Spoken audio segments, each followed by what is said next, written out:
Red Magic's biggest terror has just arrived. It's called the ASUS ROG Phone 9 and ASUS ROG Phone 9 Pro. This new family of devices comes from ASUS, an expert in everything that has to do with gaming laptops, and also has its own line of cell phones for gamers. But in this case, they don't abandon other aspects as much as Red Magic does, especially the cameras. So ASUS has a much more complete device, although also much more expensive. But let me give you the specs of these models. For starters, there are a good number of colors available. In the Pro model, you will also find a small screen, if you can call it that, a small arrangement of LEDs that has on the back to show some special animations when you are playing.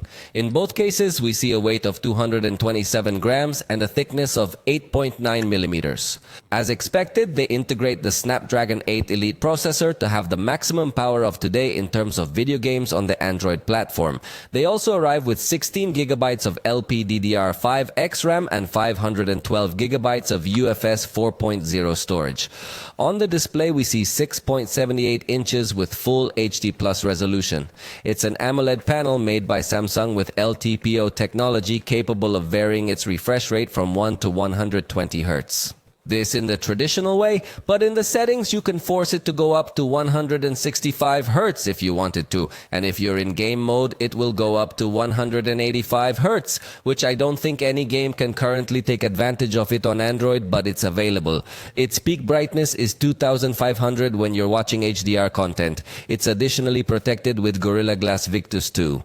As you realize, up to this point, both the base model and the Pro model have shared specs, but where there are more differences is in the camera. However, they share the main camera, which integrates the Sony Litia 750 megapixel sensor with f1.9 aperture, optical stabilization, and with the ability to take RAW photos. They also share the ultra-wide camera with 13 megapixels, but where we will notice the main difference will be in the third camera. In the base model, it has a macro camera, although at least it is 5 megapixels, but it is still a bit simple. However, the Pro model integrates a telephoto camera with 3x optical zoom, a 32 megapixel sensor, and f-aperture 2.4. So it will be a very good worthy exponent of photography, even though it is a device focused for gamers. This will be the main difference because in the rest of the features, again, they are very similar.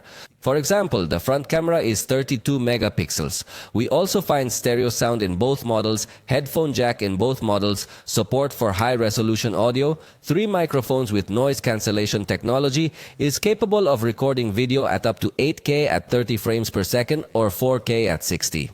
It supports Wi-Fi 7, Bluetooth 5.4, also NFC, and its battery has a capacity of 5,800 mAh with support for charging up to 65 watts. So the charging power is not too surprising, but I think that overall it competes well, although in that sense it is surpassed by Red Magic, which offers a larger battery and a more powerful charging support.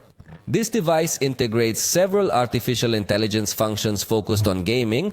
Also in the photographic section, it even has a translator, noise reduction, and many other things done with artificial intelligence. It also integrates triggers, functions to create macros, and many other things more.